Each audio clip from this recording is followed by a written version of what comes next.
Thank you. I sit.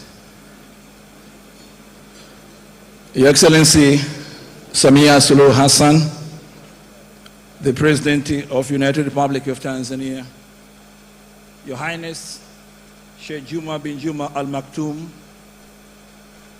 Your Excellency Sultan bin Salayam, the Group Chairman and CEO of DP World, Your Excellency Ambassador Mohamed Mtonga, Ambassador of Tanzania to the United Arab Emirates, Honorable Dr. Shatu Kijaji, Minister for Investment, Industry and Trade, Honorable Omar Said Shaban, Minister for Trade and Industrial Development, the Permanent Secretary of Ministry of Investment, Industry and Trade, Professor Godis Kairala, and also the Tanzania and UAE business community, Ms. Angelina Ngalula and Dr. Tariq Ahmed Nizami. Distinguished delegates, ladies and gentlemen, good afternoon. Assalamu alaikum. I would like to welcome you all to this exciting forum, as today we bring together government and also business and investment figures from both of our countries, UAE and Tanzania, for this business and investment forum here in Dubai. It's all about talking the business and investment opportunity in Tanzania. And also, to begin with, Your Excellencies, it is my singular privilege to call Honorable Professor Godis Kairala, the Permanent Secretary, Minister of Investment, Industry and Trade, for the welcoming remarks. Professor, karibu sana.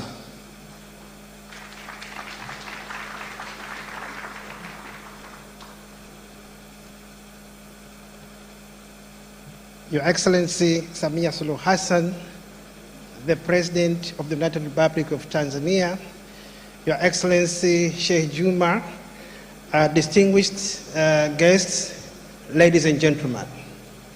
My task is very short to give the welcoming remarks. I would like to take this opportunity to welcome you all in this very important forum for Tanzania.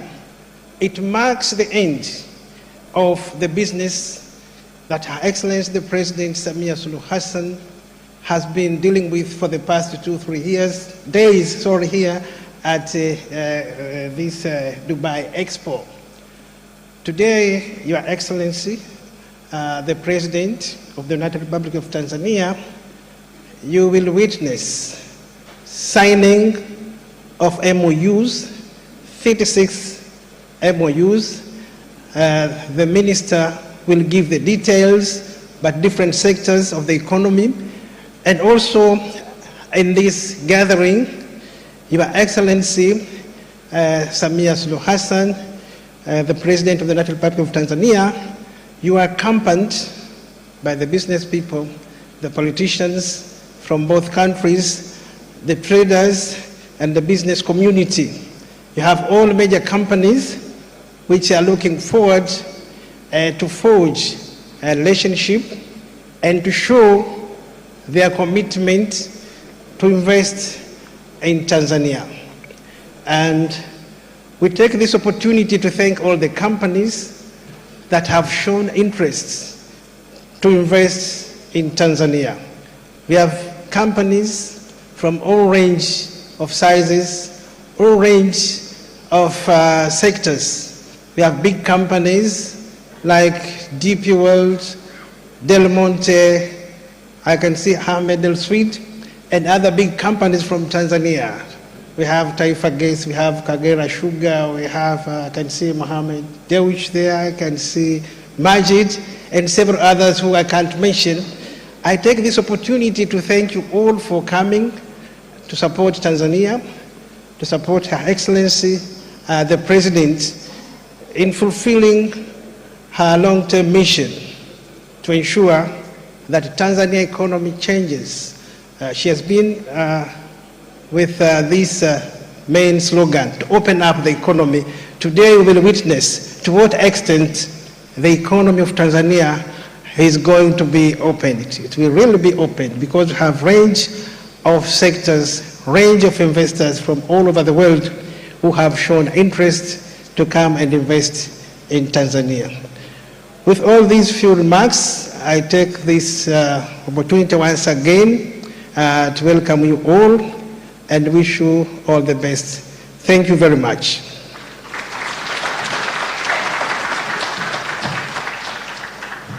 Asante sana, Professor Godius Kayirarara. Thank you very much. Now, let me invite the UAE government representative for the remarks. Karibu.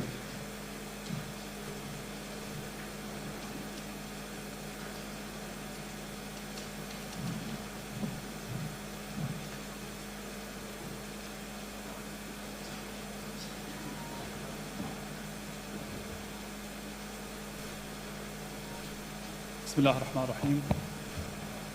Your Excellency Samia Suluhu Hassan, Honorable President of Tanzania, Excellencies, distinguished guests, ladies and gentlemen, Assalamu alaikum wa rahmatullahi wa barakatuh, and very good afternoon. At the outset, let me extend a warm welcome to the Tanzanian delegation to the UAE. It's my pleasure to address you all today at the Great Tanzania Expo platform. It provides a welcome opportunity to review the existing economic relation between the two countries and explore ways to promote closer collaboration between our private sectors. Today, Tanzania is an important trading partner for the UAE. Non-oil foreign trade between our two countries exceeded $1.8 billion in the first 10 months of 2021. This represents a 37% growth compared to the same period in 2020, and importantly, the 15th growth compared to the pre-pandemic year of 2019. This indicates that the non-oil trade between our two countries has been growing steadily despite the challenges of COVID-19. Tanzania is the 9th largest non-Arab African trade partner of the UAE. It accounts for nearly 4% of the UAE total non-oil foreign trade with non-Arab nations. In addition, the UAE receives 12.4% of the Tanzanians' global exports, while fully 9.7% of Tanzanians' global imports come from the UAE. Accounting for 10.8% of its total trade with the world, the UAE is Tanzania's third largest global partner. We are also Tanzania's largest trading partner in the Arab world, accounting for 73% of its foreign trade with Arab nations. In terms of FDI, Tanzanian investment in the UAE stood at around $50 million at the end of 2019, while Emirati investments in Tanzania totaled $220 million at the end of 2017.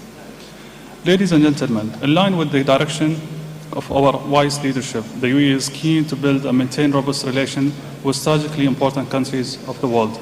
As such, we attach great significance to bolstering economic partnership with Tanzania, which will support the vision of prosperity and progress adopted by our both nations. The UAE is currently re-engineering its economy to prepare for the challenges of the next 50 years and to kick-start our recovery from the pandemic. We have undertaken a bold agenda to enhance our openness of our national economy to investors, entrepreneurs, and investors. We have updated many of our laws and introduced several forward-looking policy reform to maintain the UAE status as a thriving global trade and economic hub. For example, we recently allowed the 100% foreign ownership of projects on the mainland. We restructured the country's entry and residency system to support our national talent attraction strategy. Most notably, we launched the Project of 50th Initiative, making the country's Golden Jubilee, with a range of programs that further diversify and strengthen our economy. The first set of initiatives under the Project of the 50 includes the 10 by 10 program, which seeks 10% annual increase of the country's export in 10 key global markets, and Tanzania is one of them. We're also working to complete a series of comprehensive economic partnership agreements with strategic global markets. And this month, the first of these were signed with India, the 5th largest economy in the world. The agreement is set to push bilateral trade beyond the $100 billion between both nations within 5 years.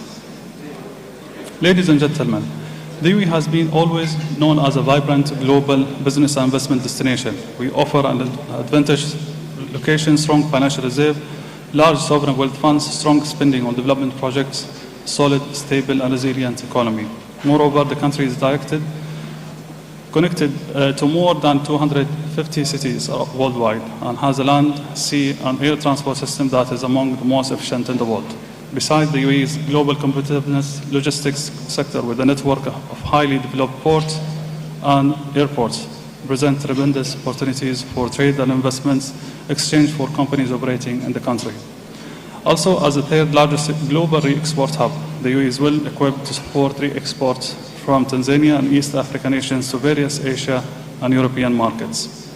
The diversity of opportunities and options for foreign investors is also matchless. They have the full flexibility to conduct business and economic activities anywhere in the country, including the free zones, industrial and economic and commercial complexes, among many others.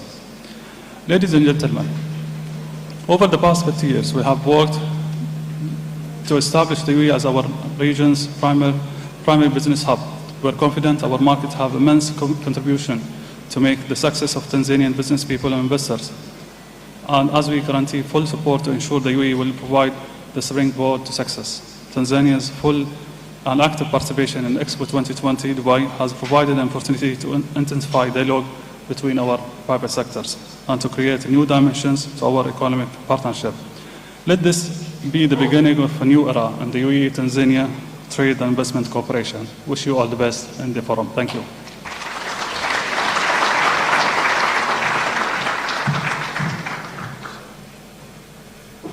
Thank you very much.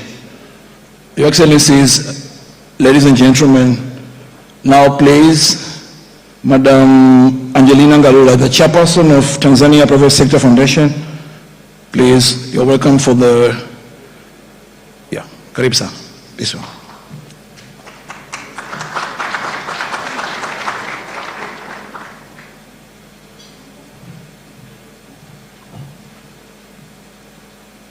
Your Excellency Samia Suluhu Hassan, the President of the United Republic of Tanzania, Your Highness Sheikh Juma Maktoum from the royal family, Honorable Dr. Shantu Kijaji, the Minister for Investment, Industry and Trade, Honorable Ministers, Ambassadors, and government officials present here. We have also the Secretary General of the Chama Pinduzi, captains of the businesses from Tanzania and the UAE, ladies and gentlemen, habari za mchana, assalamu alaikum. Your Excellency, Madam President, on behalf of the Tanzania Private Sector Foundation, TPSF, we thank you for attending this business forum. Since you took leadership in March last year, you have always insisted on the public-private sector collaboration to advance Tanzania's economic development agenda.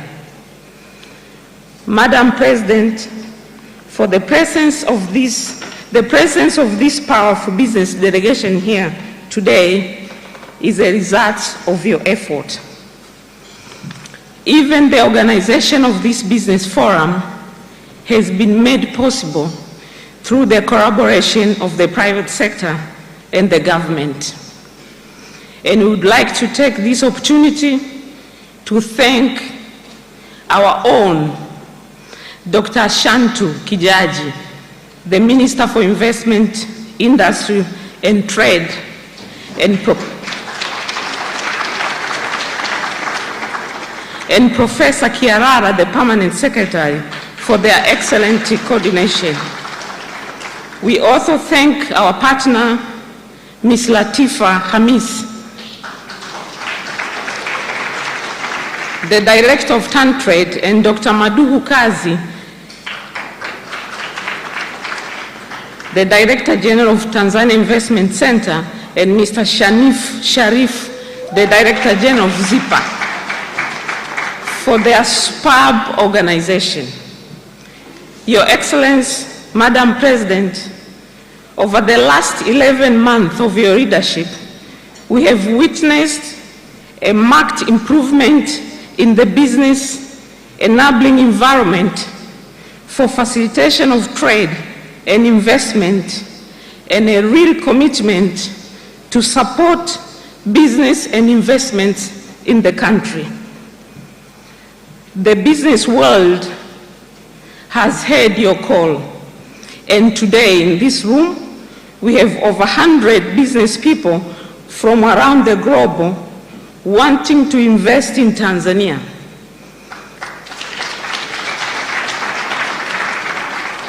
And others are already breaking the ground with massive investment in the country. This includes our brother engineer Elsewed with his big investment in Tanzania. We have also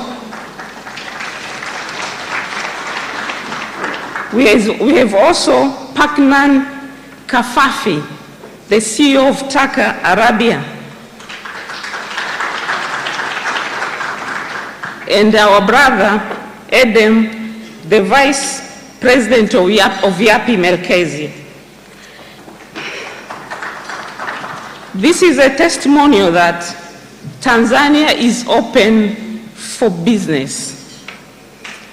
And indeed, Tanzania is ready to take off. Madam President, please allow me to quickly introduce some of the business leaders and representatives that are part of the Tanzania business delegation here today. We have the Tanzania Private Sector Board of Directors. We have Godwill Wanga, the Executive Secretary of the Tanzania National Business Council. We have the President of Chamber of Commerce from Tanzania and from Zanzibar. And we have the Chairperson of the Women Chamber of Commerce and the Chairman of ATOX, Abdul Samad Abdul Rahim. From the manufacturing sector, we have Mr. Gary Biral, the President of GSM, Mr. Gagan Santos, Kamal Group, Mansour Moise, Chairman of Africa, Nasol Saif, Chairman of Superdol, Salm Hamisi, Jambo Group, Salm Aziz from Bakresa Group, Amil Hamza from Amil Hamza Limited, Octavian Mshiu from Open Sanity, and Muhammad Enterprise from Muhammad Enterprise Group. From the mining sector, we have Rostam Aziz, Chairman of Taifa Gas Group, Madam Sara Masasi, CEO of Geita Gold Refinery, Atul Mitar, President of Mount Meru, Mr. Sood Badal, Chairman of GBP Group. In the transport sector, we have Horace Huey, CEO of TIX, Swara Muhammad, CEO of Silent Ocean, Fuad Jaffa, CEO of Asas Group, Azim Deuj, CEO of Simba Logistics, Ismail Saad, CEO of Usangu, Dr. Judith Muhina, Chairperson of PMM, and from the financial sector, we have Mr. Sabi, CEO of NBC, Abdul Majid Sekela, CEO of CLDB, Ms. Esther Mangenya, CEO of Azania Bank, Luz Daipuna, who is represented, the CEO of NMB Bank. From the tourism sector, we have Wilbert Chambulo, CEO of Tanganyika Wilderness Camp, Mustafa Katul, CEO of Skylink, Vincent Laswai from Kibo Palace, Lobson Laseko, CEO of Duluti, Eric Mashauri Travel Partner, Zainab Ansel Zara, Tanzania Adventure, Susan Mashibe from V Aviation, Rosemary Kachungira, CEO of Equit, Satbil Hanspo, CEO of Hanspo Group.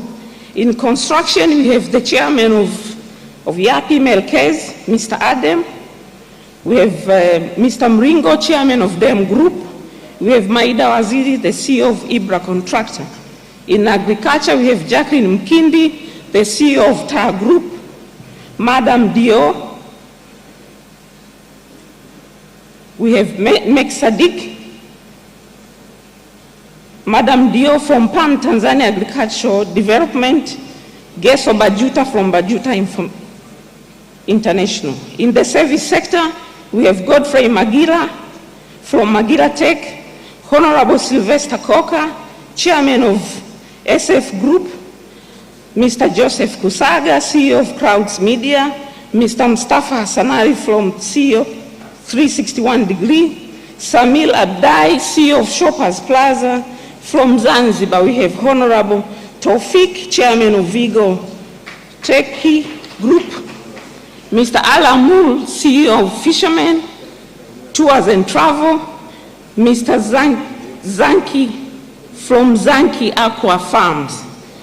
From Tanzania Startups, we have Fahad Abdallah, CEO of Trescott, and we have William Shelley from Vijana Think Tank. Your Excellency, ladies and gentlemen, let me again thank Her Excellency President Samia Suluhu Hassan and all of you for your time. We look forward to further discussion during the session where we'll have an opportunity to share with business and investment opportunity available in Tanzania. Asanteni sana.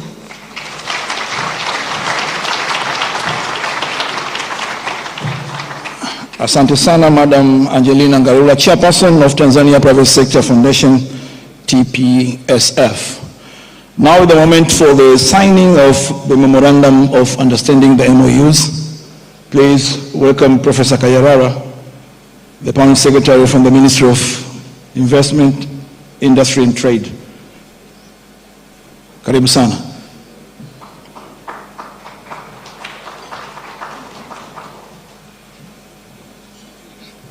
Your Excellency Samia Suluhu Hassan, President of the United Republic of Tanzania, it's time now to witness signing of the MOUs and agreements for companies which have reached the initial agreement to put something as a commitment. As I said, we have 36 MOUs which have the following segments. We have 12 MOUs which will be signed between the government of Tanzania and public institutions with either government institutions or private institutions. The second group, we have 23 MOUs that will be signed between the ministries. Sorry, these are private companies with private companies, and one MOU between the revolutionary government of Zanzibar and a private company, Mr. Ahmed El Sweet, development of conventional center. So the procedure will be, we call these in groups. The first group will be signing of the contracts between the DP World with the Tanzania Port Authority and the Ministry of Energy. They have 3 projects. One is for petroleum storage, and 2 is improvement of the port services, which entails improvement of the ICT, improvement of the infrastructure and other related tasks that will be agreed upon. So at this group, because of the space, we expect those who are signing to come forward for the DP World part and Tanzania Port Authority and the Ministry of Energy. At least one who will be signing and the witnesses. For the government of Tanzania, we have the Attorney General Representative and the Minister, Honorable Makamba. I hope you should witness what is being signed. Thank you very much.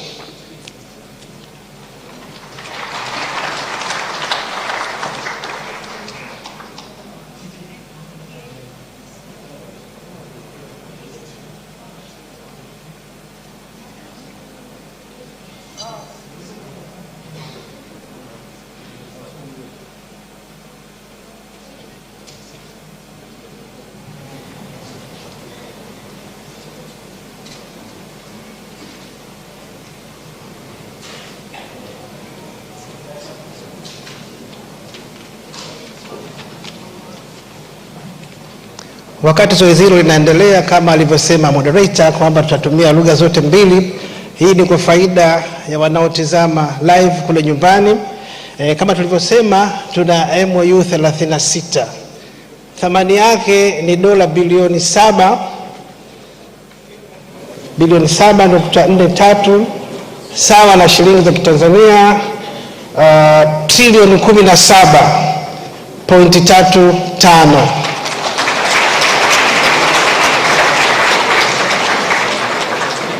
Kundi la kwanza ni wenzetu wa bandari wakisaidiana na DP World, na lengo ni kuondoa msongamano tunaoona pale bandarini na tatizo kubwa la mifumo kuto kusomana. Tuna imani kwamba mkataba huo utakuwa ni tiba ya tatizo hilo kubwa.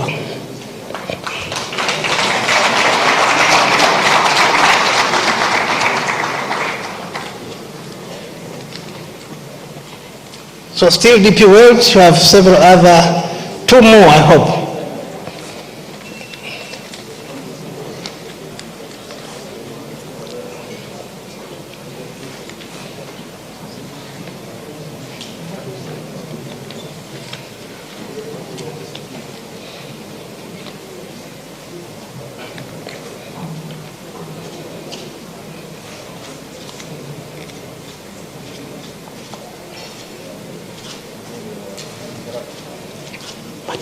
Matangi.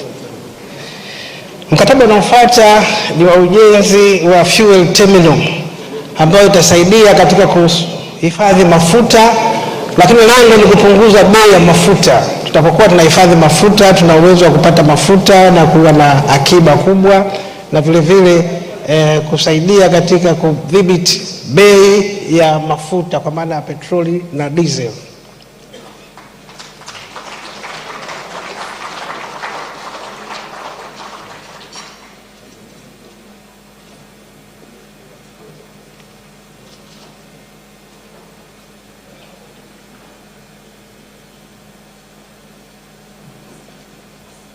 TPDC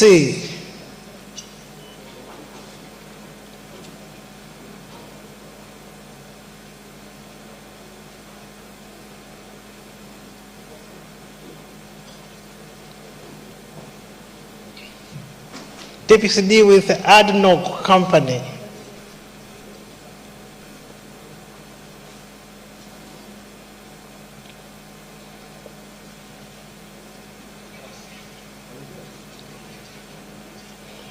Mradi huu kati ya TPDC na ADNOC ni uhusiano katika biashara ya mafuta, zile bulk procurement processes, na vile vile lengo ni hilo katika kupunguza bei ya mafuta kwa kupata wabia halisi wenye mafuta na kupunguza shida ya kutafuta mafuta kila sehemu. Wenzetu wana mafuta mengi, 1% kubwa ya mafuta duniani inatokea huku. Kwa hiyo tuna imani itasaidia katika tatizo kubwa la bei ya mafuta na kuipa uwezo TPDC katika biashara ya mafuta.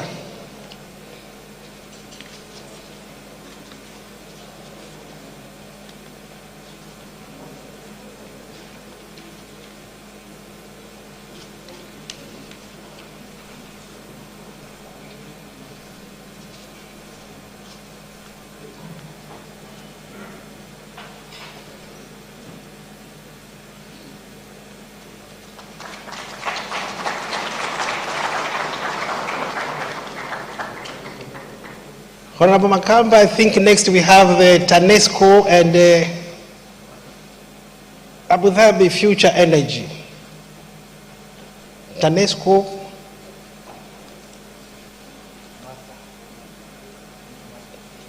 kampuni inaitwa Mazda, na lengo ni uwekezaji katika umeme, wanaita green energy.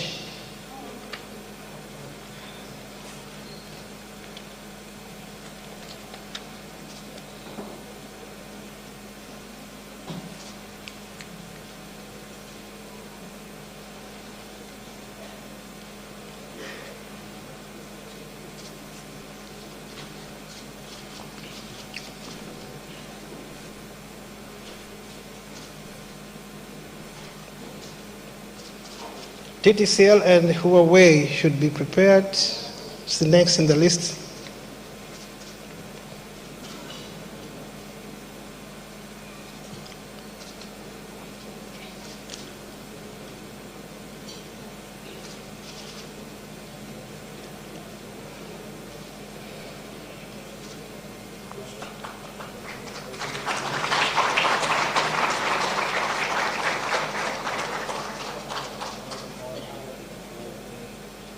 Next, we have TTCL and Uae Company.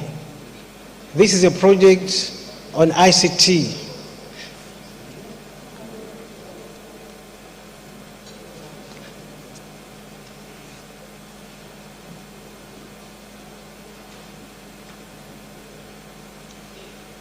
Lengo la mradi huu ni kuiongezea uwezo TTCL katika sekta hii ya ICT pamoja na mahusiano mengine na wenzetu wa Uae Company.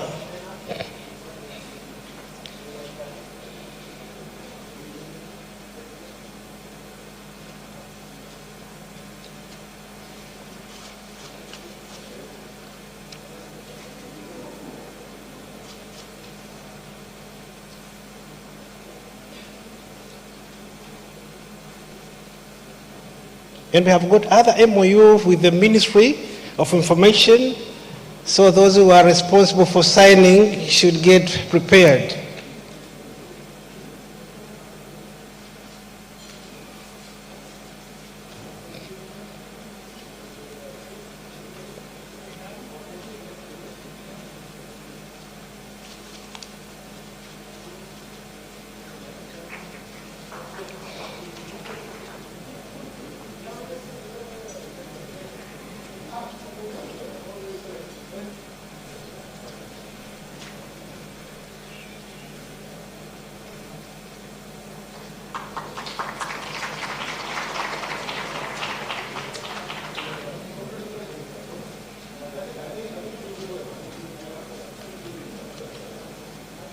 Honorable Nape, I think you have other two more.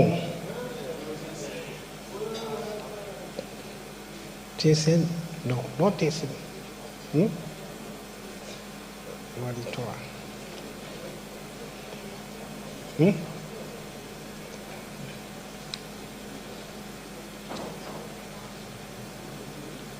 You have those who are signing. There are two more for the Ministry of Information. They are ready for signing.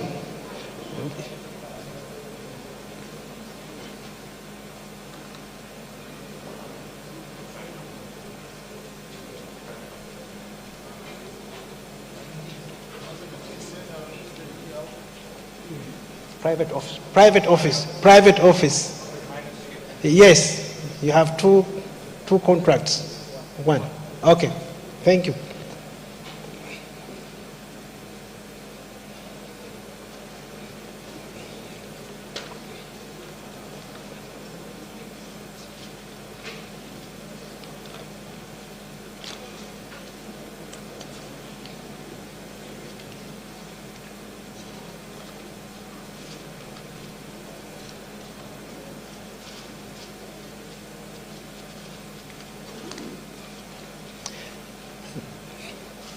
Lengo la miradi hii ni kuwezesha wizara pamoja na taasisi zilizoko chini yake katika kuongeza uwezo, lakini ikiwemo ujenzi wa kiwanda cha simu za mkononi za kisasa na maeneo mengine ambayo yapo katika mazungumzo.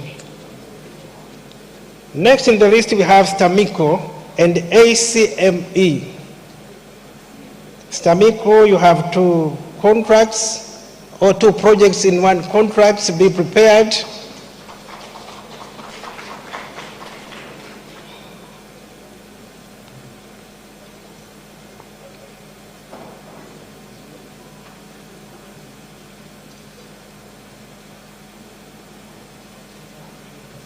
STAMICO,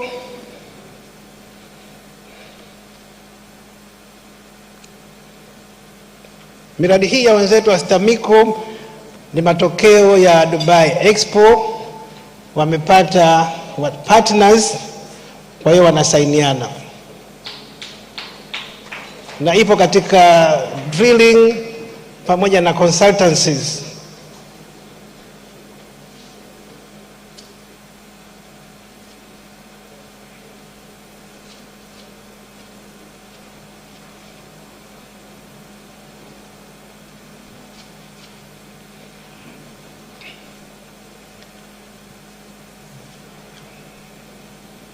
Honorable Nape, wait, you still have one more for Tanzania newspapers, TSN.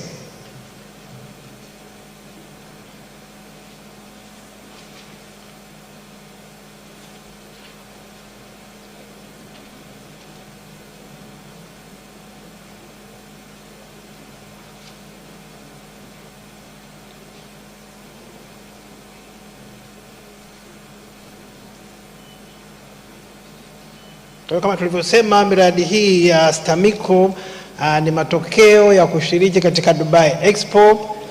Wamepata partners katika kazi wanazozifanya, zitaongezea uwezo kwa maana ya kupewa pesa, lakini vile vile masuala ya teknolojia.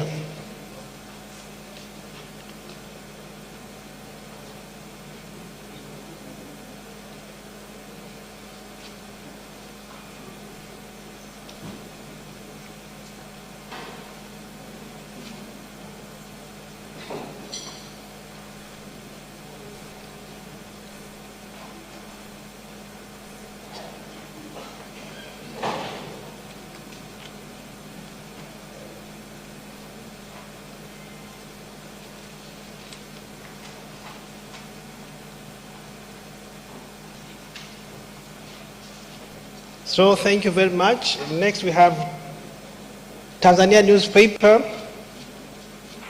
and Ndi Hamad.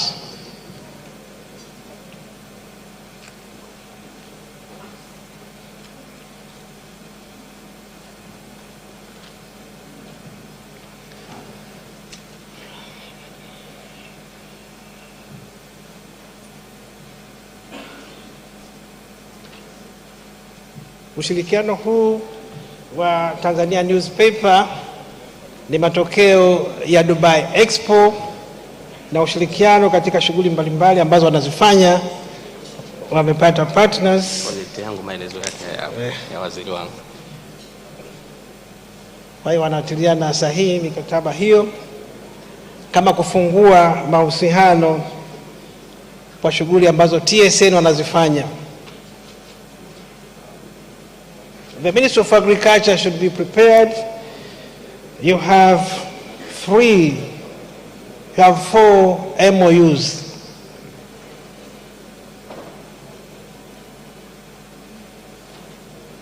For Ministry of Agriculture, the first one is the Ministry of Agriculture and the Private Office of Highness.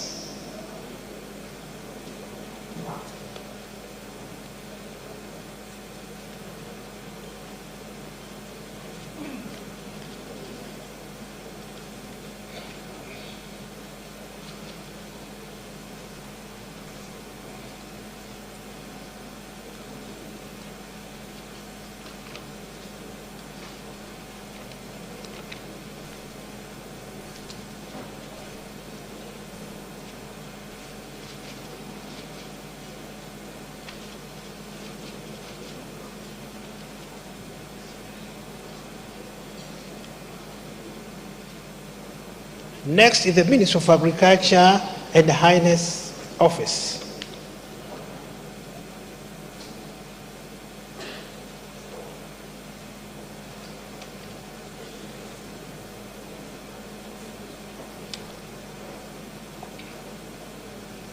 Miradi hii inalenga katika kuimarisha sekta ya kilimo, hasa upande wa biashara, agribusiness, pamoja na kuongeza teknolojia na upatikanaji wa nyenzo za kilimo.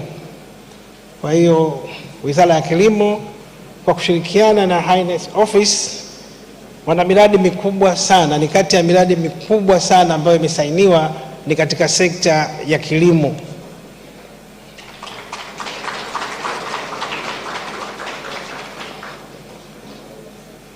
Mheshimiwa Basha akiniruhusu, mradi wa chini kabisa ni dola milioni 500. Kwa ni miradi ya thamani kubwa sana.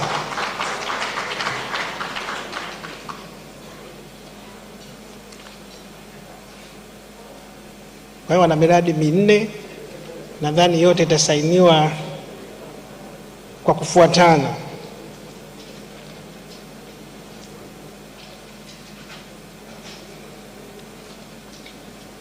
The next project is Ministry of Agriculture with Afritrade DMCC.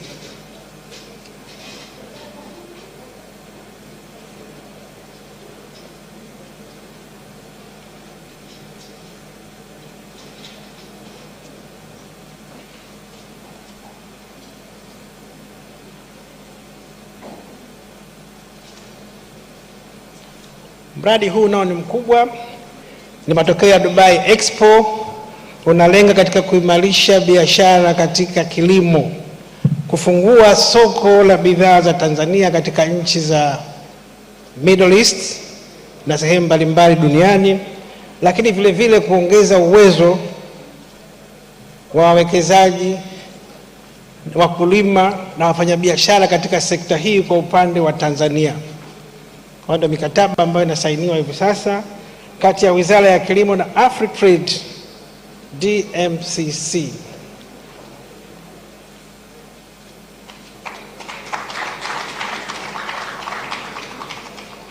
The next project is the Ministry of Agriculture with Agritech Global and the Ministry of Agriculture.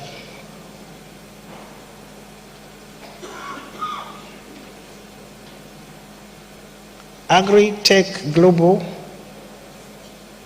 and the Ministry of Agriculture.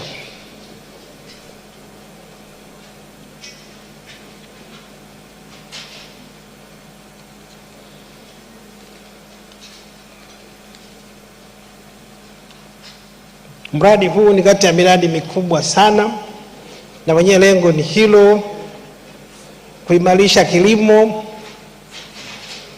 kuongeza biashara ya kilimo katika soko la dunia, na vile vile kufungua fursa kwa wakulima katika masoko ya dunia.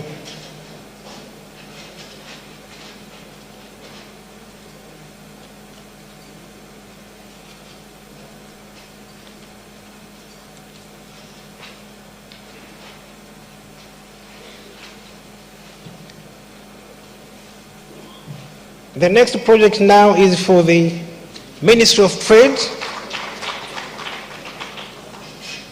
Ministry of Trade in Zanzibar with the Elswid Company.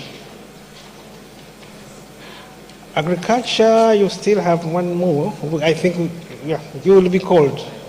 Private, if you can finish it here, fine. The private office with the Ministry of Agriculture. You are done. Thank you. Now we have the Ministry of Trade, Zanzibar, and Elswid Company.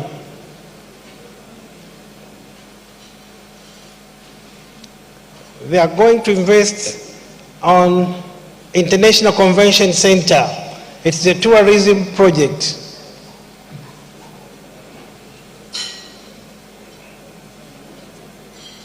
Mradi huu upo katika sekta ya utalii, kuongeza utalii. Una thamani ya dola za Kimarekani milioni 100, lakini lengo ni kukuza utalii, the conference tourism, kwa serikali ya Mapinduzi ya Zanzibar na Elswid Company Limited.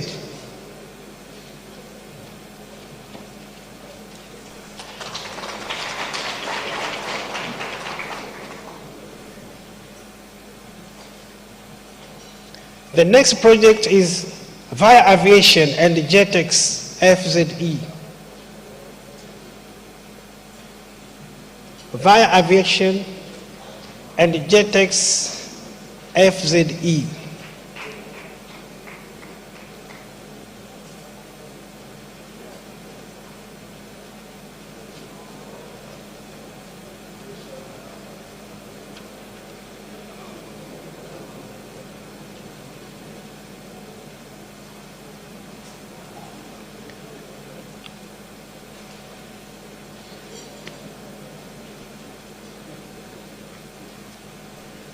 Mradi huu nao ni matokeo ya Dubai Expo. Upo katika masuala ya aviation kati ya makampuni mawili ya Tanzania na ya Emirates.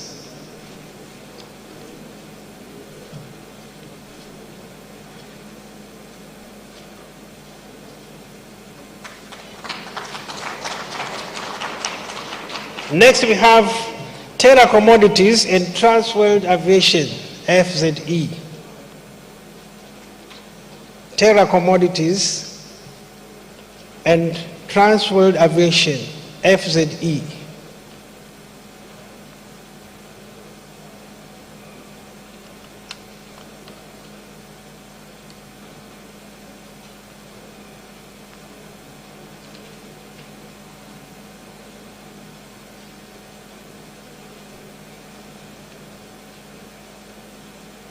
Mradi huu nao ni matokeo ya Dubai Expo, wakiwekeza katika sekta ya aviation.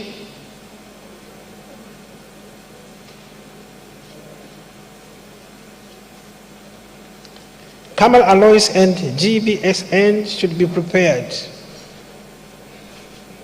along with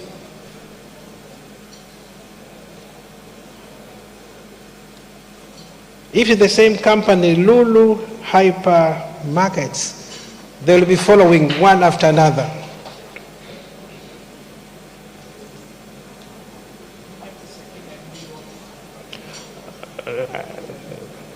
If it comes, we will call you.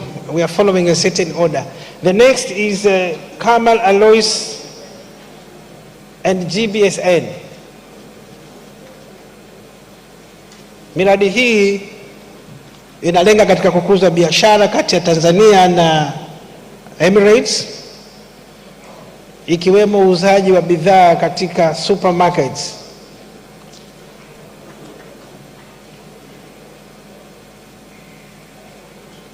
Hyper Supermarket is one of the large supermarkets in Emirates.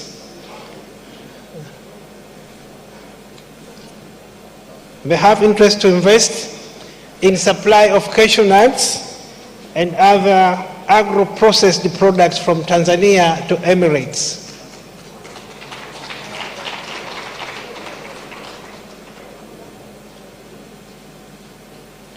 They have another MOU, the third one. Kamal Agro with Kotera Coffee Roasters.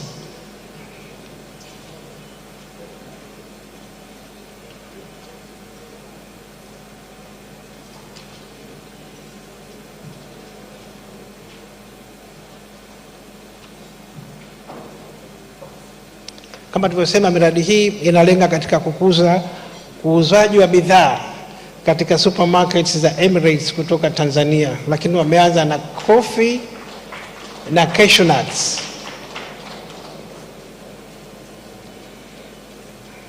We have 3 different contracts.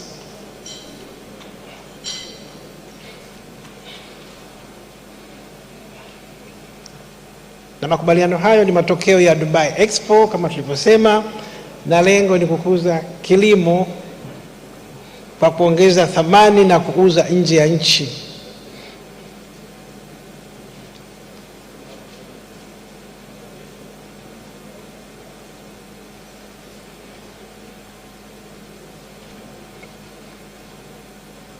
Next in the list we have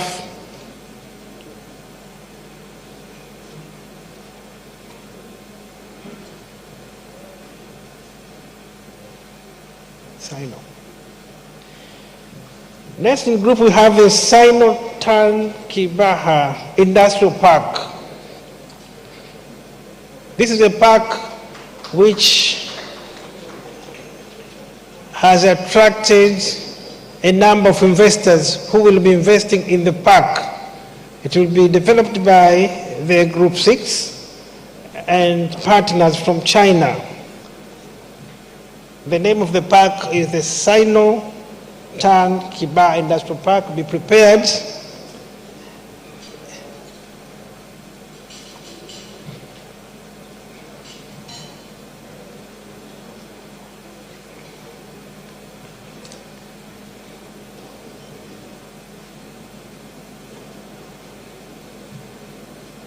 Kama tulivyosema, wenzetu wana mikataba mitatu ndio walikuwa wanaikamilisha, lakini yote inalenga kuongeza uuzaji wa bidhaa za kilimo nje ya nchi ambazo zitazalishwa Tanzania na kuuzwa katika supermarkets mbalimbali hapa Emirates.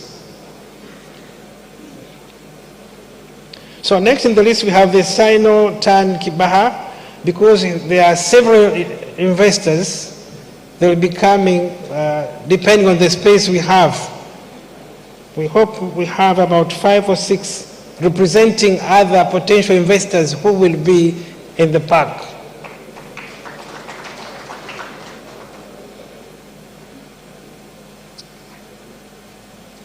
Sino-Tan-Kibaha Park. You are signing with several tenants who will be in your park. We have Fujian Yalete Group. We have Kaikun. We have GS Group. Wenzo and Uae. Hawa na wawekezaji katika kongani ya viwanda ambayo itakuwa Kibaha, eneo la Kwala. Wana mpango wa kujenga viwanda kadhaa kutoka sehemu mbalimbali, lakini hawa ni wawekezaji ambao wamekuja kama sample. Wana mkataba na jimbo la Jingwai huko China, ambapo wataleta wawekezaji katika sekta ya viwanda, na tayari wamekwisha patiwa eneo la Kibaha Kwala, eneo la Kwala. So the next after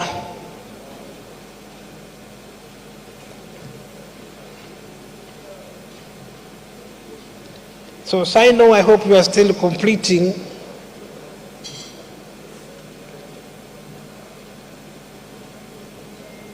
You have Uae, you have Wenzo, you have GS Group, you have Kaikun,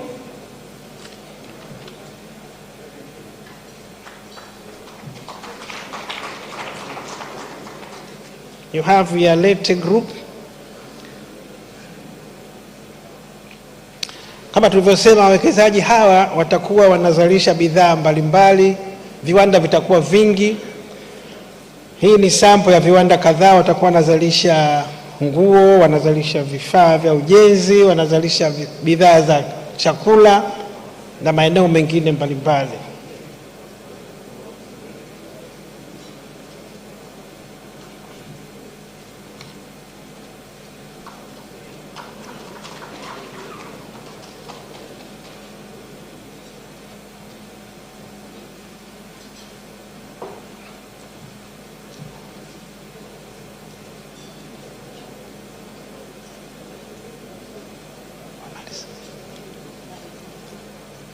Yes, Group 6 is still continuing. There are several. These will be tenants within the industrial park. Ni viwanda ambavyo vitakuwa katika kongani ya viwanda, eneo la Kwala, mkoa wa Pwani. Na tayari wamekushapatiwa ardhi katika eneo la Kwala. Wanataka kujenga industrial park ya ukubwa square kilomita 1.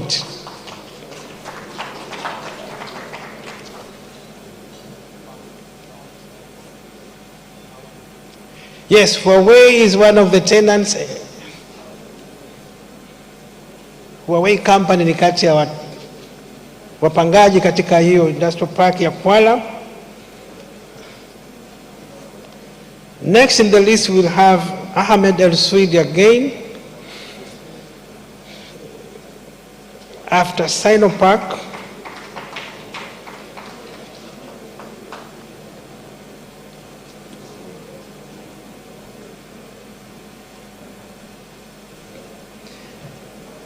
Ahmed El Swidi, that's an industrial park in Kigamboni.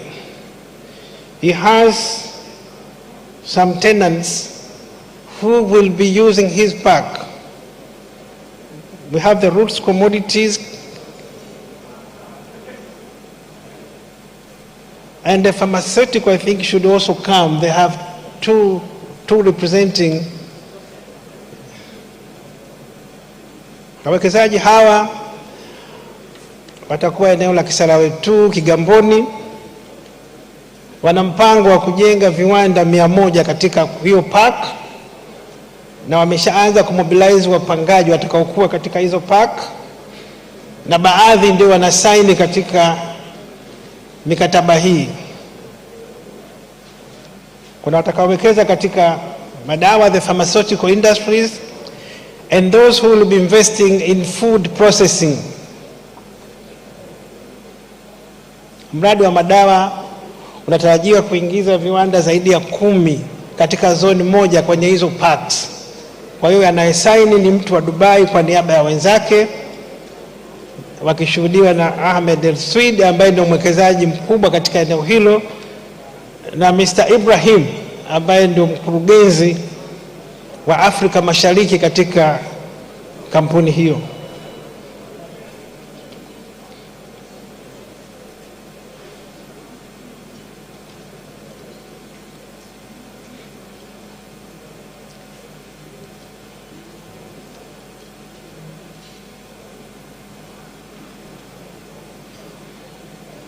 Next we have the SF Group and Vega Bulk Carriers.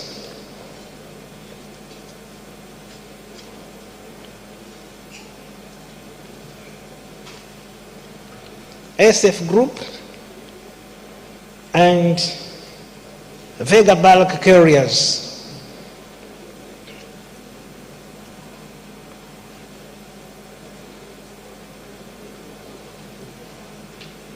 Hawa ni wawekezaji, ni matokeo ya Dubai Expo, wawekezaji wa ndani na wawekezaji wa nje wakifikia makubaliano katika biashara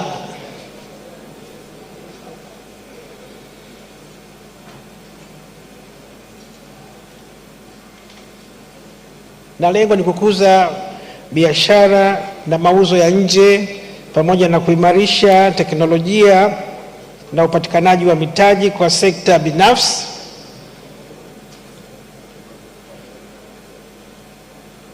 Next in the list we will have Taha and MV Agrofresh Get Prepared,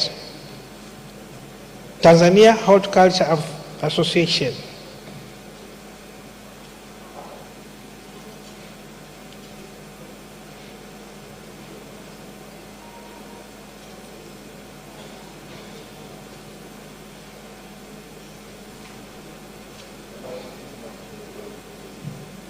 Taha should be prepared with the Agrofresh.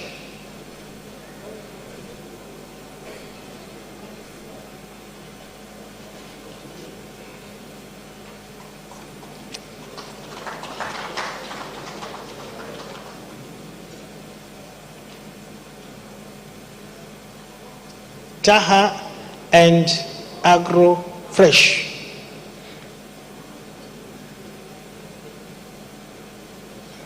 Mradi huu ni mradi mkubwa sana, utatoa ajira nyingi sana.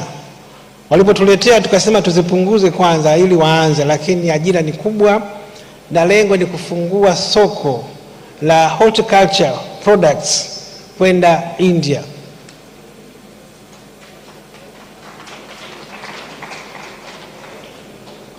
Walipotueleza thamani ya soko ni kubwa, zaidi ya bilioni 1.5, tukaambia muanze na 5 tuone, na ajira zilikuwa ni nyingi zaidi ya 500,000, tukaambia muanze na chache. Kwa hiyo tumezipunguza kwa ajili ya ile kuweka uhalisia, lakini kwa plani ya mradi ni mkubwa sana, lakini lengo ni kufungua masoko kwenye horticulture products kati ya Tanzania na India.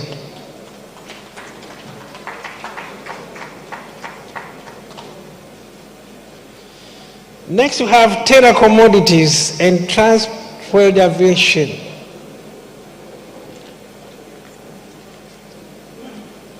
I'll call to have read this. If I'm repeating, we continue with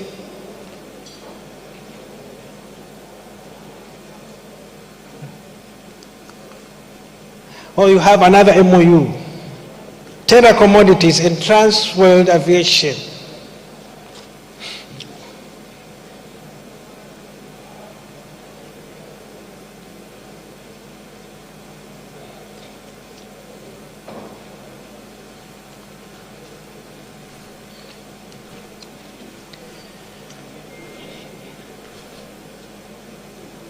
Miradi hii yote kama tulivyosema ni kukuza uwezo wa private sector ya Tanzania. Wamepata partners katika Dubai Expo. Lengo ni kuongeza mitaji, kuongeza teknolojia na uwezo katika sekta yao. Next we have Rokosan, Revere and Selfina Com.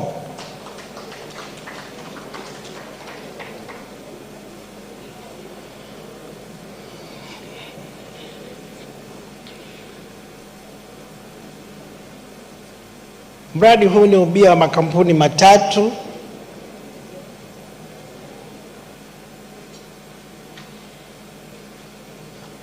Kuna wenzetu wanatoka Slovak, kuna na Tanzania, makampuni mawili tofauti.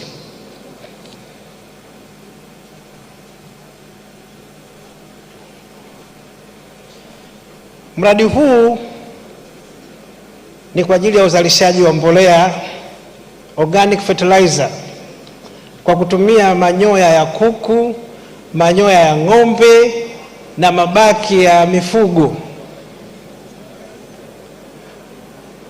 Kwa mujibu wa andiko lao la mradi ambao tulipitia, wana uwezo wa kutoa ajira sana katika maeneo yenye mifugo. Wanahitaji kwato za ng'ombe, wanahitaji pembe za ng'ombe, wanahitaji manyoya ya kuku. Na kwa kuanzia walisema watawekeza euro milioni 2 ili kukuza vikundi vya vijana kufuga kuku ili wapate manyoya.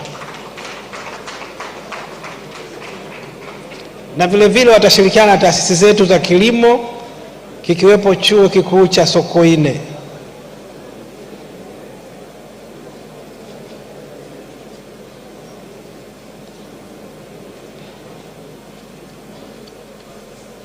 Next in the list we have Taka Arabia. Taka Arabia.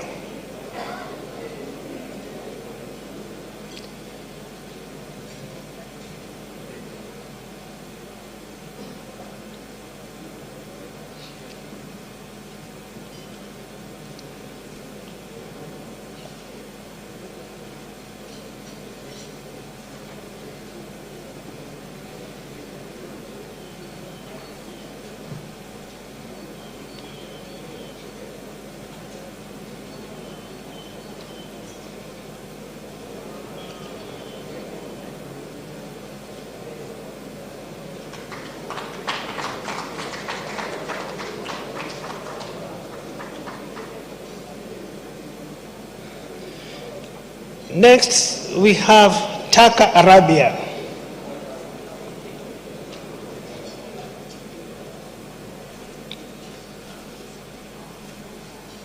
Kampuni hii inalenga kuwekeza katika CNG, conversion ya magari kwa kutumia kutoka kwenye mafuta kutumia compressed natural gas, na wapo katika hatua za awali za mazungumzo na taasisi mbalimbali za serikali. Kwa hiyo hapa wamekuja kufanya commitments kwamba wako tayari katika uwekezaji huo.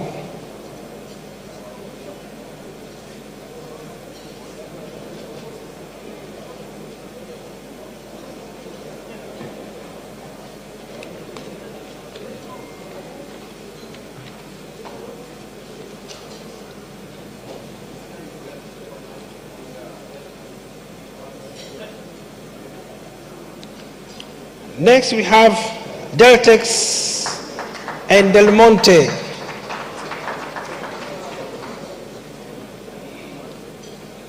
Deltex and Del Monte.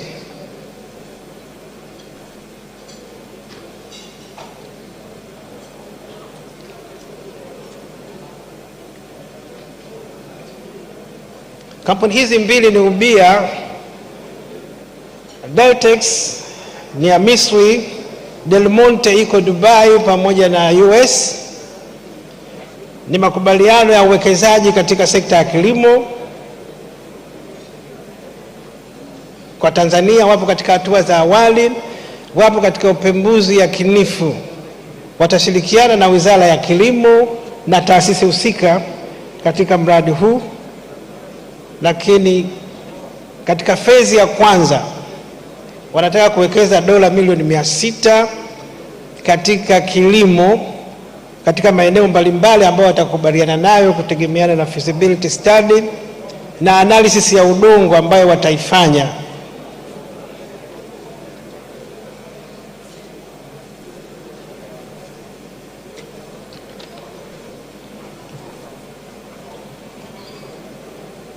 Lakini vile vile mradi unalenga katika kuongeza uwezo wa kuuza bidhaa za kilimo nje ya nchi.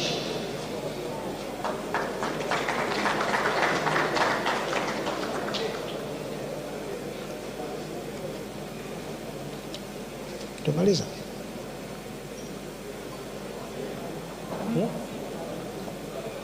Sino, we still have some Sino and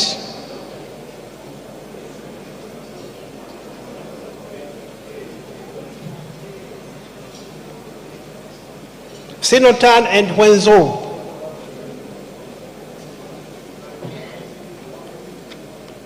These are tenants within the industrial park.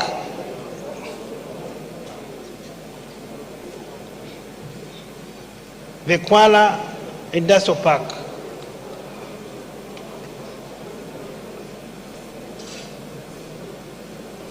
And I think that should be the last MOUs to be signed.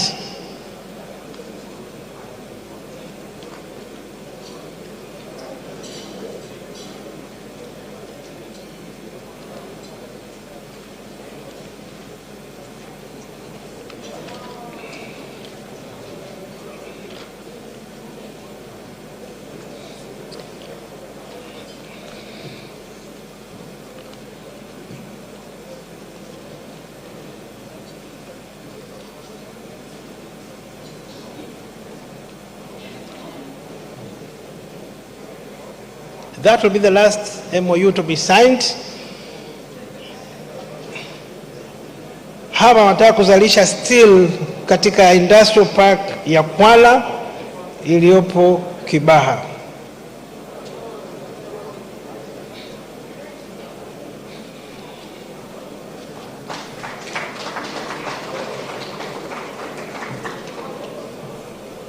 Your Excellency President Samia Suluhu Hassan, that marks the end of the signing ceremony. But as we said, we have concluded 36 MOUs with a value of $7.49 billion, which is equivalent to 17.35 trillion Tanzanian shillings. Jobs expected are 204,575 jobs. Sectors, we have energy, agriculture, tourism, infrastructure, transportation, textiles, and building materials. Thank you very much.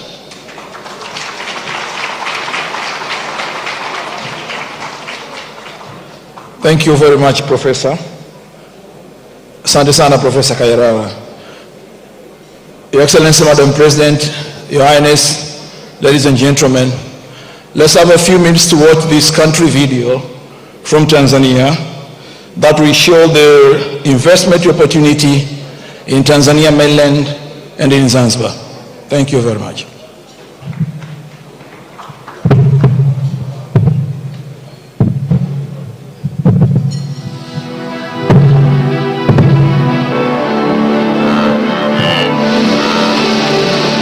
United Republic of Tanzania, the land of the Kilimanjaro, the Serengeti and Zanzibar, is strategically located as a gateway to East Africa and the African Great Lakes region.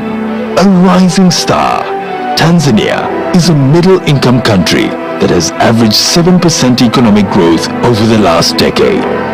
It has a population of about 60 million, the majority of whom are young and economically active and part of a rapidly growing middle class.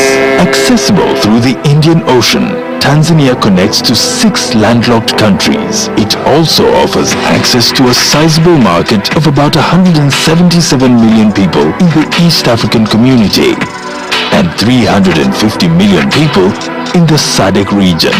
Welcome to Tanzania, the land of opportunities. The government is committed to maintain and strengthen ties with the international community. We'll continue to maintain good governance, political and economic stability, which have been our national values. The government is undertaking a number of legal and regulatory reforms to unlock the country and make it potential investment destination. These reforms include investment tax and information technologies regimes. The government is focusing on improving coordinated infrastructure, not limited to cleaner energy provision, railways, roads, ports, and optical fiber network. All these will add to the improvement of investment environment. As we open doors to the world, we believe that with efficient transport system, enough and affordable electricity, coupled with friendly regulatory regime, Tanzania is offering the best opportunity for investors to thrive. Welcome to Tanzania, the land of opportunities.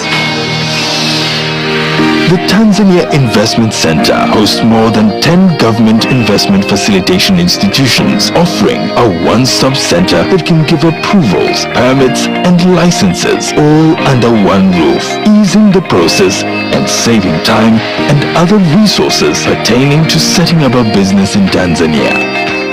We offer a number of fiscal and non-fiscal incentives, and among the fiscal incentives that we have include the 100% waiver of import duties on capital goods, but also we have 75% waiver and on duties on deemed capital goods.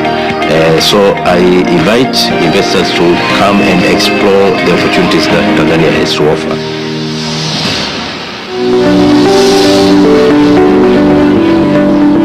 Agriculture is the mainstay of Tanzania's economy. There are over 44 million hectares of arable land and only 33% of them are under cultivation. Some of the potential areas to invest in include sugarcane plantations, cotton, coffee, tea, cashew nut and grape farming, horticulture farms, sisal plantations, wheat plantations, as well as bean and cassava farms.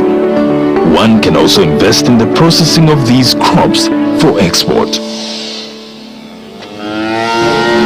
Tanzania is the second largest livestock producer in Africa, but only 1% of the livestock is processed into value added. About 70% of the high-end value-added meat products are imported.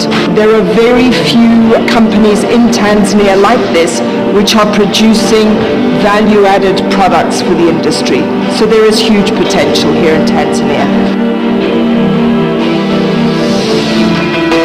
The manufacturing sector is in its infancy stage, with few exploited areas, whereby unprocessed agricultural commodities have dominated major exports. Tanzania's Vision 2025 envisages an industrialized economy powered by the manufacturing sector, and as such opens up the country to potential investment, particularly in the area of textile and apparel, sugar, leather, edible oils, heavy industries, pharmaceuticals, tile manufacturing, cable, and plastic manufacturing. A 1,424-kilometer-long coastline, including 3 large lakes, presents a virtually untapped opportunity in fishing. Opportunities lie in deep-sea fishing, fish farming, fish processing, and supply of fishing gear, just to name a few.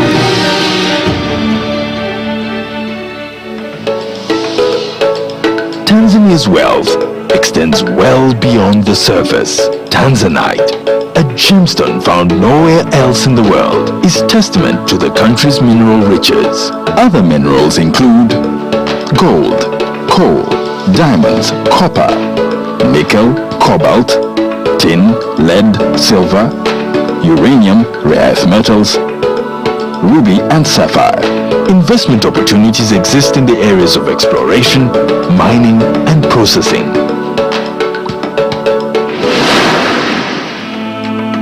Tucked away in Tanzania's 48.1 million hectares of forests and woodlands is investment gold.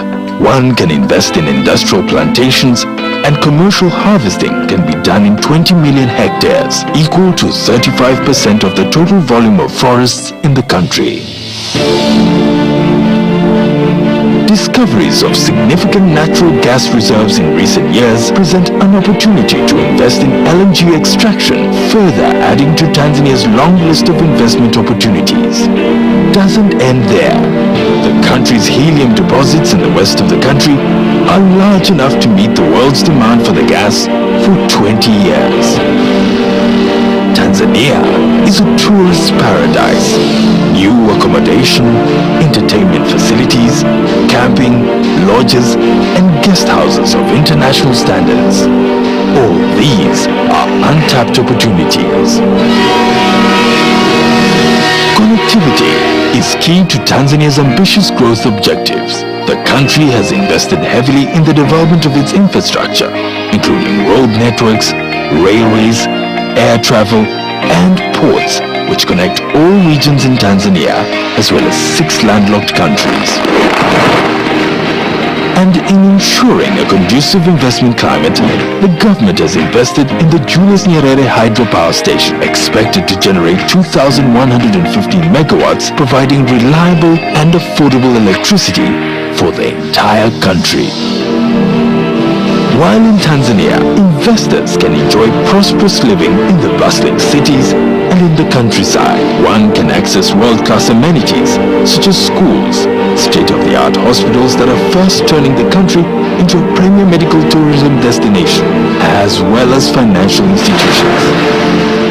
Having reached middle-income status, the Tanzanian government aims at soaring even higher, establishing the country as a favorable investment destination and an industrialized nation that provides a high quality of life to all its citizens. Due to very attractive opportunities and favorable conditions, major international brands have already invested in Tanzania as part of their strategy to maximize on wider regional markets and other opportunities. Come and invest in Tanzania.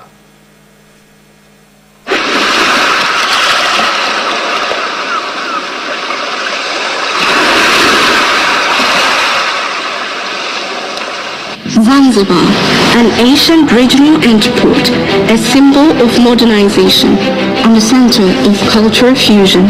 Simply an exotic destination that breezes untapped opportunities to beautiful and prosperous destiny. Welcome to Zanzibar, a tropical archipelago in the East African coast of the Indian Ocean. Zanzibar is endowed with 2 main sister islands of Unguja and Pemba, and surrounded by 53 lovely islets.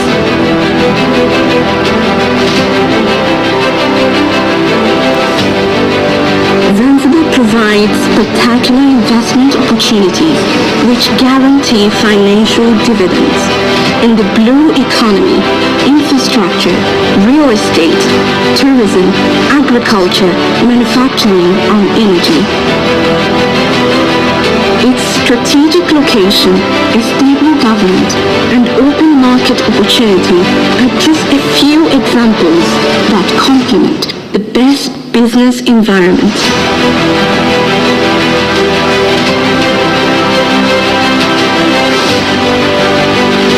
I'm delighted to personally extend a warm welcome to our esteemed partners in development, both local and foreign investors.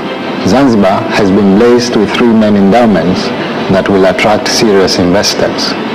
First, its nature. The vast blue ocean the fertile tropical land with lush vegetation and white sandy beaches. Second, friendly people who have received and lived with visitors and investors for centuries, resulting in a cultural fusion that gave birth to the Swahili culture. And third, Zanzibar's proximity to mainland Africa than any other Indian Ocean island, making its location very strategic for investors who seek to take advantage of the economic regional blocks such as the East African Community, South African Development Community, and African Continental Free Trade Area. The government of Zanzibar is committed to provide conducive and friendly environment for investment. This is the role of my government, and I want to assure you that we will play our part. There are several local entities in place to provide unwavering support to this new investment climate. President Office, Labor, Economic Affairs and Investment. I would like to take this opportunity to join hands with His Excellency, the President of Zanzibar and Chairman of the Revolutionary Council, Dr. Hussein Ali Mwinyi, to extend our warm welcome to investors who are looking to invest on our beautiful islands of Zanzibar. Zanzibar has enormous potential and opportunities for investment in various areas, including exploration of oil and gas, deep sea fishing, tourism, ICT, and manufacturing. You will find that our islands provide lucrative tax incentives, including strategic investment, particularly on the island of Pemba. So kindly forward in your applications, and for any further information you can contact our offices at the Zanzibar Investment Promotion Authority or our ministry, and we assure you of our fullest cooperation. Zanzibar Investment Promotion Authority is a one-stop center for promotion and facilitation of investment, a reliable guidance for foreign and domestic direct investment. Zanzibar Investment Promotion Authority is your gate for investing in Zanzibar, and the gate is wide open. While we continue to promote vast investment opportunities which exist in Zanzibar, we also stand ready to receive investment proposals from interested potential investors. We are committed to handle them swiftly and decisions to be made in a timely manner.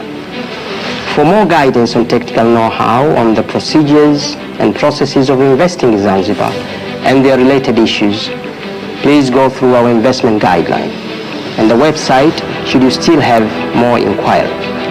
Kindly do not hesitate to contact us for clarification.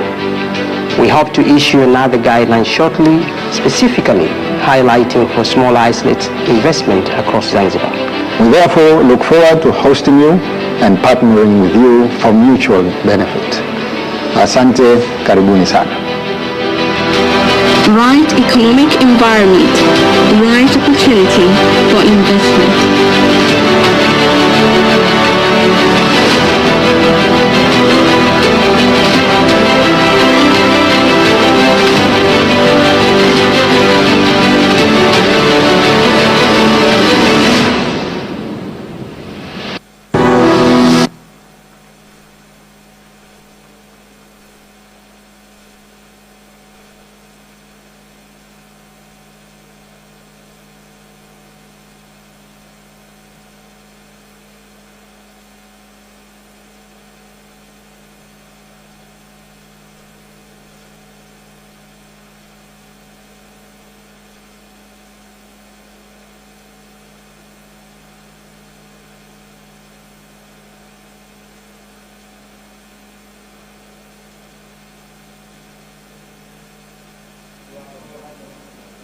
Part of the video showing the investment sector in Tanzania, Tanzania mainland, and even also in Zanzibar. Thanks for the good video. Your Excellency, right now, please welcome Honorable Dr. Ashatu Kijaji, Minister for Investment, Industry and Trade. She's going to make her remarks and also invite Her Excellency President Samia Suluhu Hassan to address this forum. Karibu sana, Dr.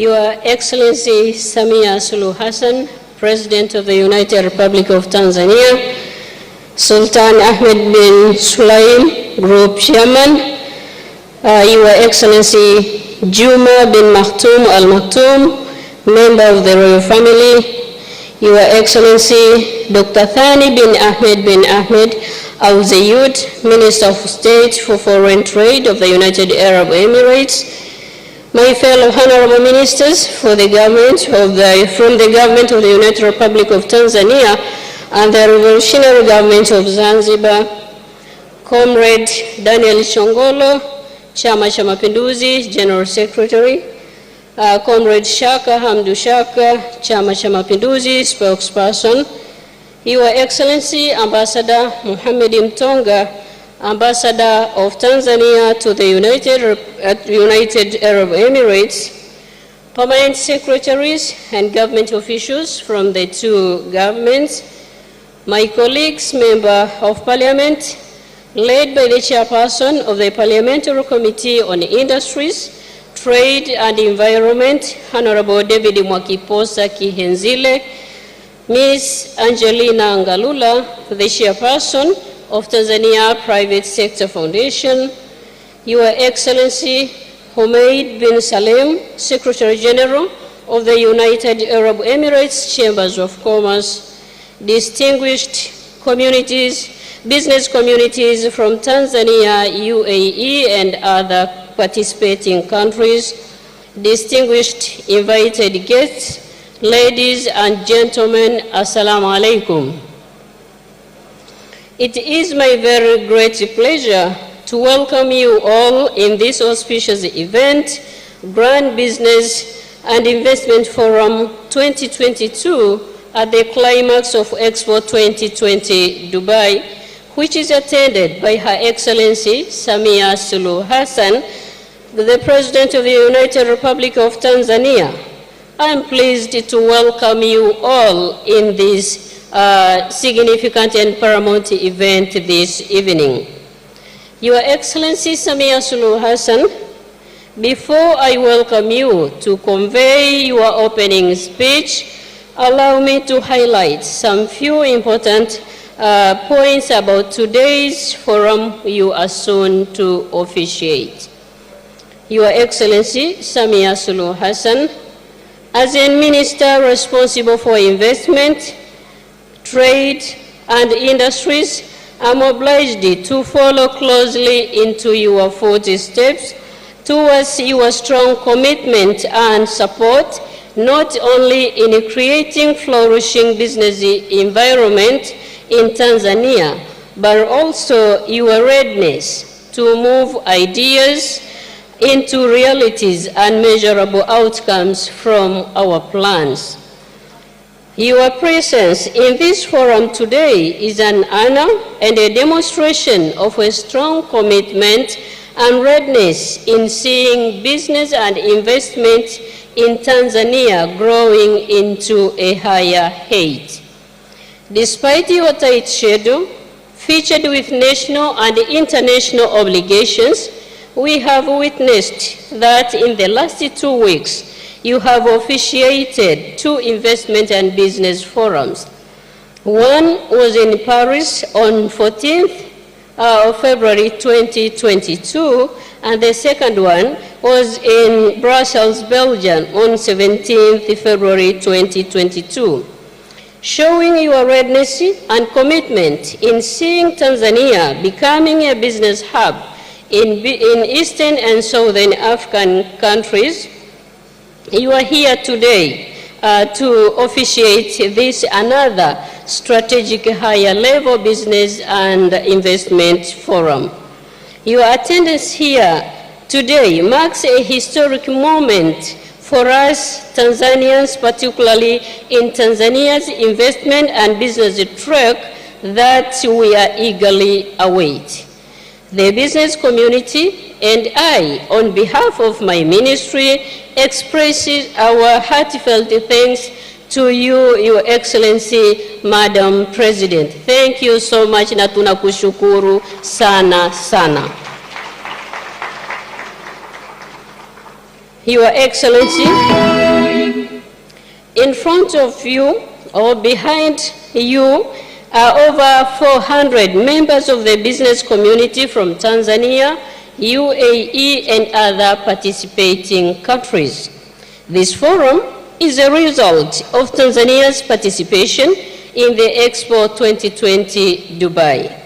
Tanzania is participating in this Expo as a result of her membership in the Bureau of International Exposition. This forum serves to provide an opportunity for the business community of our countries to consolidate and strengthen our economic ties through investments and trade. This is in line with the vision of your government of promoting economic growth and sustainable development through industrialization.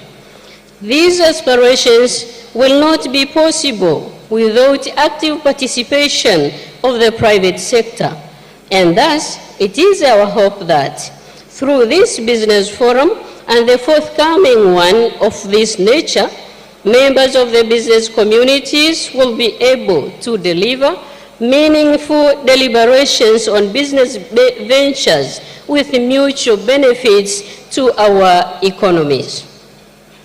Your Excellency, Tanzania has maximized the Expo 2020 Dubai platform by promoting and showcasing the country's potentials in the sectors of tourism, agriculture, oil and gas, minerals, energy, livestock and fisheries, construction, transportation, but particularly showcasing the Kiswahili language as a potential product for today and tomorrow's business world.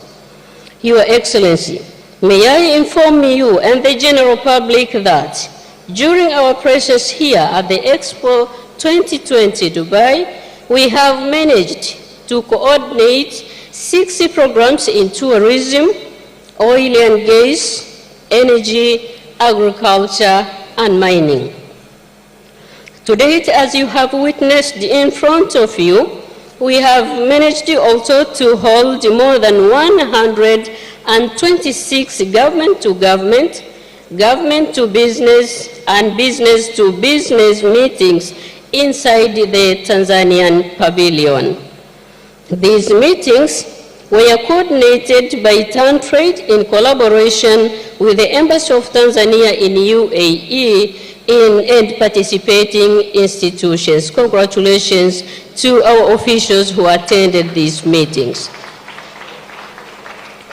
It is also worth mentioning that by yesterday at 4 p.m. in the evening, a total of 173,417 people had visited Tanzanian pavilion.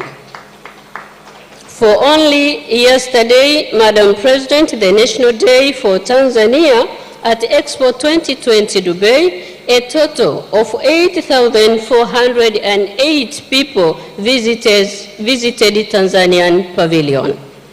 Your Excellency, Madam President, as I pointed out, this meeting is a result of our participation in the Expo 2020 Dubai.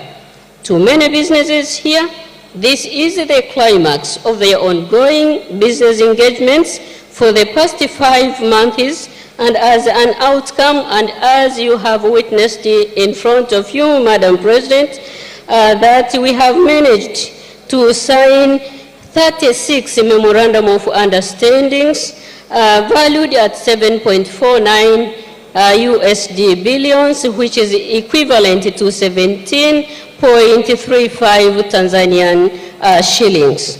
This is a great achievement for us as a participants in the Expo 2020 Dubai. Colleagues from the business community, I would like to give my sincere thanks to you for coming to this specific event. My very special thanks goes to the delegation of business community from Tanzania under the leadership of Ms. Angelina Ngalula,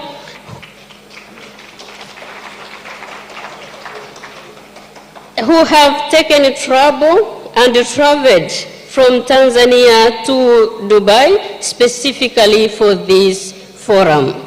You have really shown a strong commitment and your readiness to work with our government led by Her Excellency Samia Suluhu Hassan. Nawashukuruni sana sana.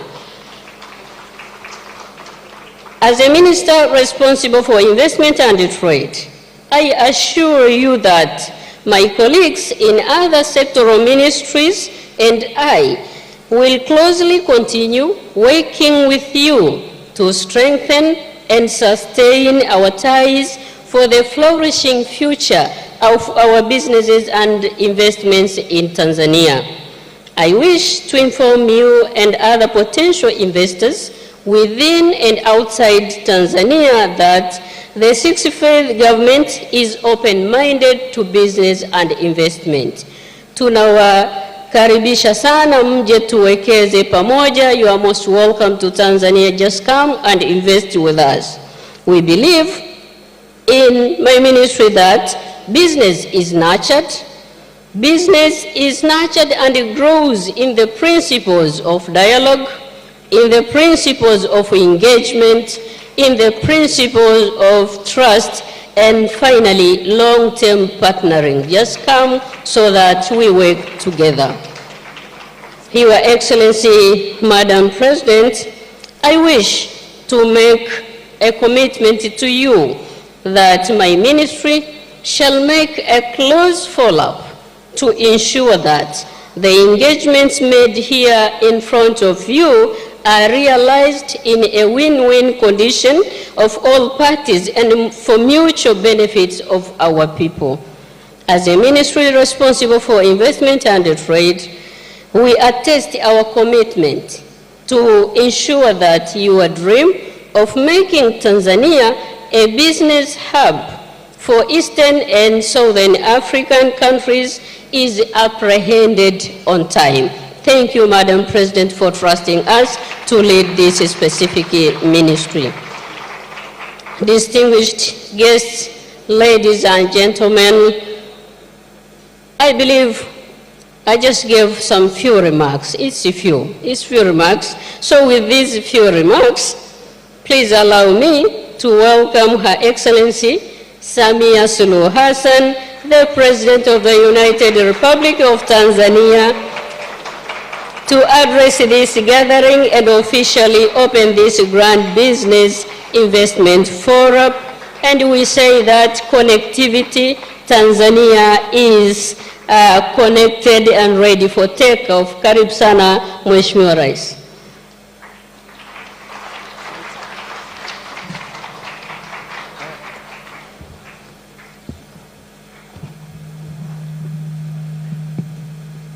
Yeah, please be seated. I thank you, Minister, for inviting me to the podium to speak to this august gathering.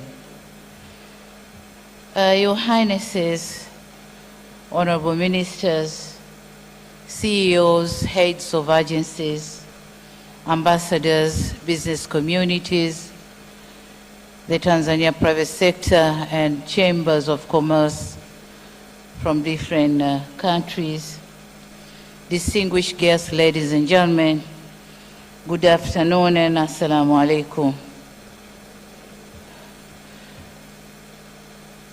I'm honored to and grateful to be invited to grace this important event. And I take this opportunity first, thanking the Allah Almighty for giving us His blessings to attain and be able to complete the functions which have led us here in the UAE. And today we are meeting here to finalize what we have come for. I wish as well to reiterate my gratitude on behalf of the government and the people of the United Republic of Tanzania for the warm welcome and support that my delegation has been receiving from our hosts, which enabled the organization of this forum here today. May I also wish to congratulate the ministries responsible for investment, industry and trade from both mainland and Zanzibar, Tanzania Trade Development Authority, the Ministry of Foreign Affairs and East African Cooperation, Tanzania Embassy in the United Arab Emirates, all the sponsors, TPA, CRDB, NMB, NBC and others, and all those who worked very hard to make this event successful. Congratulations for the job well done, and thank you very much. Distinguished guests, ladies and gentlemen, this event is a result of the Tanzania participation in the Expo 2020 here in Dubai, where for the first time in history of this Expo, Tanzania has put in place its own pavilion.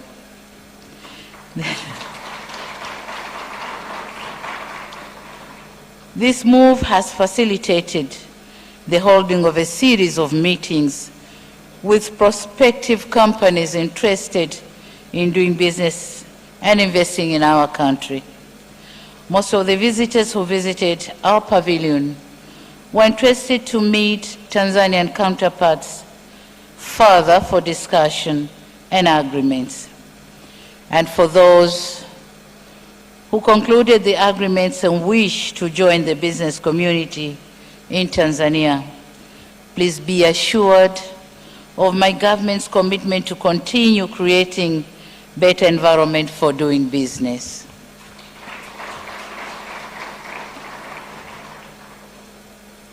This commitment is reaffirmed by the presence of a big delegation that comprises of honorable ministers, permanent secretaries, heads of agencies, bankers are also here, Tanzania Private Sector Foundation, the Chamber of Commerces from both Tanzania Zanzibar and Tanzania mainland. We therefore warmly welcome interested investors and business partners to join us in exploiting the abundant and untapped business potential and investment opportunities in Tanzania.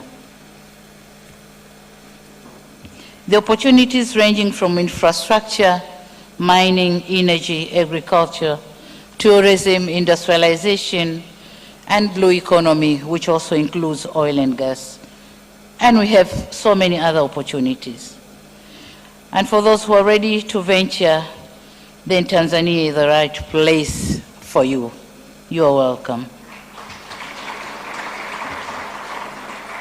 Ladies and gentlemen, before I conclude my remarks, allow me to allude to you that the United Republic of Tanzania is a union of Tanzania mainland and Zanzibar, and I hope you are aware of that.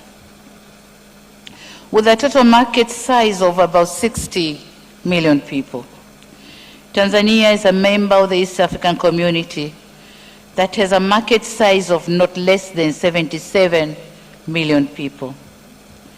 Tanzania also is a member of the Southern African Development Community, SADC, which hosts a total of 16 member states with a market size of over 300 million. Currently, Tanzania has ratified the African Continental Free Trade Area Protocol, or agreement, that entails a free trade area of 55 African countries. So, by investing in Tanzania, would allow the investors to enjoy the benefit of a very grand market of not less than 1.3 billion people. So you're welcome to Tanzania.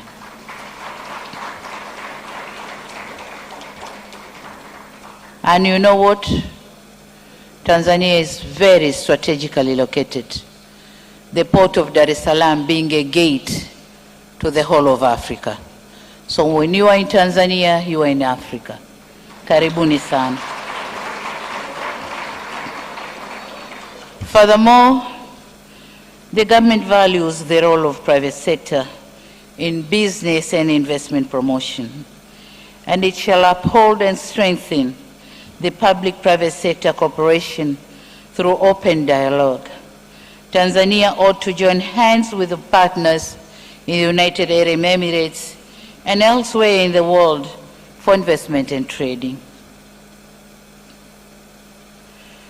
We have heard the trade and investment statistics from the Minister for Foreign Trade of the UAE. The statistics are relatively low. We need to do something to boost the amount of trade, the volume of trade and investment in our two countries. So we are happy that today we have witnessed the signing of 36 memorandum of understandings, which were signed among the business partners, government, and other business entities. And so we hope this signing should not be just a ceremony, but it's going to be practically implemented.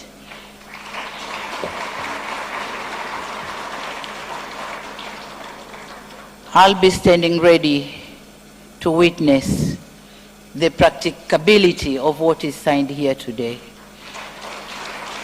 And in case of any challenges, any hurdles, any stumbling blocks from my government, please let me know immediately. Please let me know immediately. Distinguished guests, ladies and gentlemen, new ideas often arise and evolve when stakeholders with different backgrounds and skills meet. Fora like these ones present opportunities for government and private sector to work together for the betterment of their countries. I believe that today's forum will stimulate new ideas and productive dialogue on how to enrich the business mechanism and relationship among the partners here present. So having said all that, lastly, I just want to let you know, the business communities, that Tanzania is ready to take off.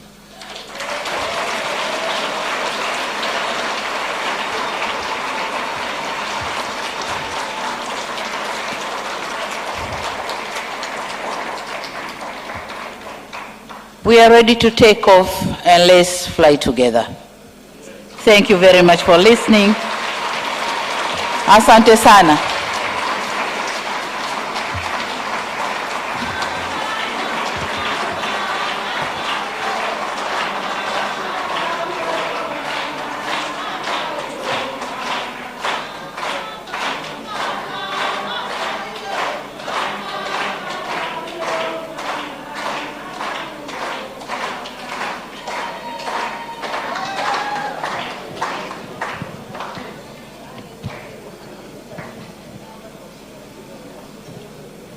Thank you very much, Madam President Samia Suluhu Hassan.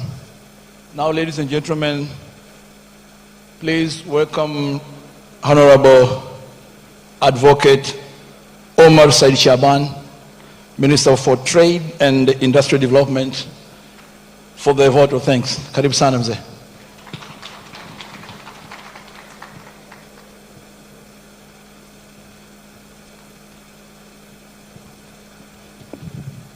Your Excellency, President of United Republic of Tanzania, Madam Samia Suluhu Hassan, Sultan Ahmed bin Slayum, Group Chair and CEO, Your Excellency Juma bin Makhtoum Al Makhtoum, member of the royal family, Your Excellency Dr. Thani bin Ahmed Al Zayud, Minister of State for Foreign Trade in the United Republic Emirates, honorable ministers present from both United Republic of Tanzania and Revolutionary Government of Zanzibar, distinguished delegates, businessmen and women from both United Arab Emirates and Tanzania, all other invitees, Assalamu alaikum. Your Excellency, when I was asked to come and give a vote of thanks, to be brief and use 5 minutes, I was asking myself, how would I explain or express million reasons in 5 minutes? Because there are a million reasons to thank you. But I've decided just to summarize them on 4 reasons to thank you, Your Excellency. And I believe I'm not breaking any protocol and diplomatic etiquettes if I address you, Your Excellency, as Mama, to show my appreciations and gratitude to you.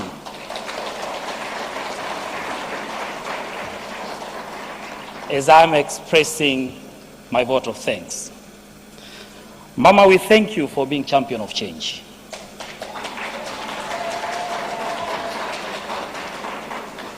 We thank you because you have been using both pragmatic approach and bringing everybody on board in the journey to take off Tanzania.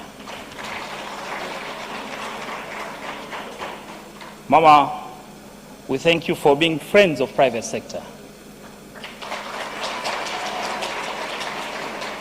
A testimony has been given here by the chairman of Tanzania Private Sector Foundations and other businessmen who had a lot of interactions with other people. Mama, we thank you for being diplomat number 1. In your effort to unlock and connect our country with the foreign countries. Mama, we thank you for being traditionalists. We all know, for those who come from Tanzania, you have been crowned as Chief Hangaya.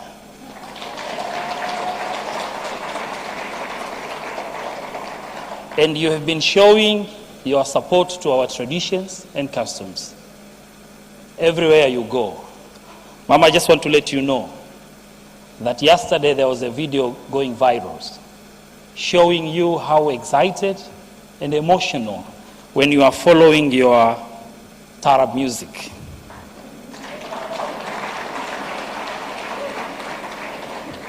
On behalf of those who have been following you from home, I want to thank you as well. Mama, I want to thank you also for support Tanzanian business. You have been accompanied and traveling together with the Tanzanian businessmen and women whenever you make your foreign tour.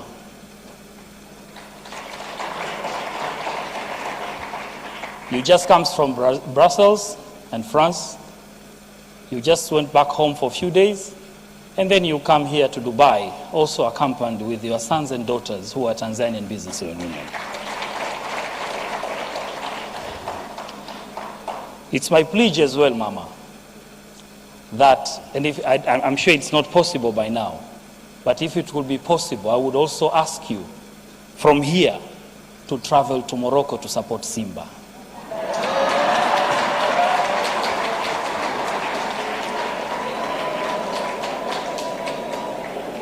Who are playing today on behalf of Tanzania and the Eastern Central African regions.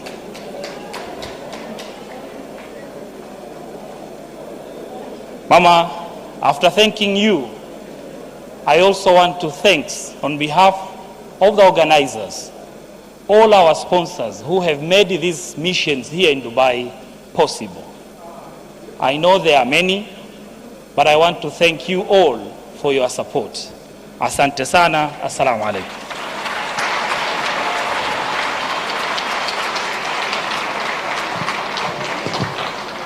Thank you very much, Honorable Advocate Omar Said Shaban, for the vote of thanks. Thank you. Your Excellency, Madam President, Your Highness Sheikh Juma bin Juma, distinguished guests, ladies and gentlemen, will you please stand up now because the President will be leaving shortly. Thank you very much, Madam President. Kule nyumbani tunasema mama umeupiga mwingi sana. Asante sana mama, we love you mama. Nashukuru sana. Thank you, ma'am.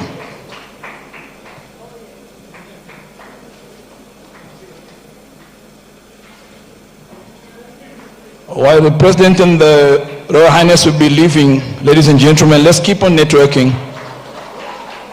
Let's keep on networking.